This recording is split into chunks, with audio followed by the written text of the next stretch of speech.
My name is Rachel. I'm 31 years old. And 6 months ago, I thought I had the perfect life. A loving husband, a beautiful home, a marriage people envied. But what I didn't know was that a single choice, a single secret, would burn everything down. And when the flames finally came, I wasn't the only one who got consumed. Daniel, my husband, was everything a woman could ask for. Caring, responsible, and safe. Maybe too safe. And then came Greg, Daniel's boss. Charismatic, confident, the kind of man whose smile made you forget your own name. He wasn't safe. He was danger dressed in a suit. And I wanted him. It started small. A glance across the office. A text message that lasted longer than it should have. Coffee that turned into wine. Wine that turned into nights in hotel rooms where I stopped being Daniel's wife and became Greg's secret. For 3 months, I lived 2 lives in daylight. The perfect wife. At night, Greg's obsession. And every kiss, every lie, pulled me deeper into something I knew could never end well. Daniel planned the perfect anniversary dinner. Flowers, champagne, the same restaurant where we had our first date. For a moment, sitting across from him, I almost remembered what love used to feel like. And then, Greg walked in, our eyes met, just one. Second, just one stolen smile. But Daniel saw it. Of course he did, that night. Daniel didn't yell, he didn't accuse. He just looked at me with silence louder than any scream. A silence that told me he knew.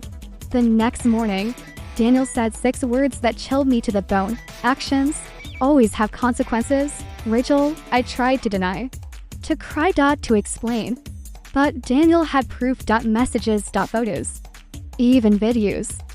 He knew everything. And then he delivered the blow that shattered me. You're pregnant. But tell me, Rachel, am I the father? Or is it Greg? I froze. I had no answer. Panicked, I turned to Greg. Surely he would protect me. Surely he cared. But Greg, he laughed. He said I was nothing more than a distraction. That his career mattered more than me. He cut me off like I was a bad habit. The man I'd risk everything for wouldn't even stand beside me. That's when Daniel's revenge truly began. He didn't scream. He didn't fight. He planned. He hired a private investigator. He dug into every detail of my affair.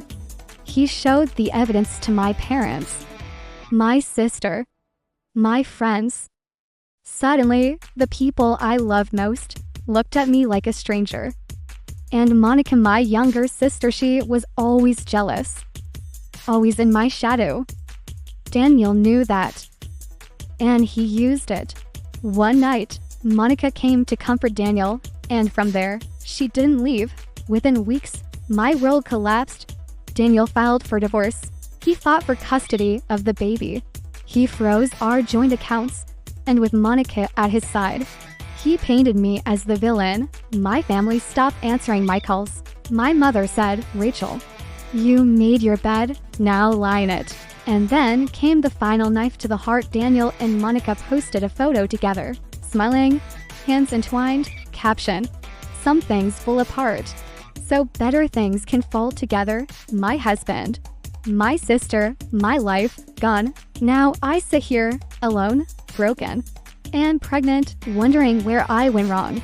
But here's the thing about fire: once you start it, you can't control where it spreads. Daniel thinks he's won. Monica thinks she's taken my place. Greg thinks he's free. But they all forgot one thing: I still have secrets. Secrets that can destroy them all. And this time, I'm not the one who's going to burn.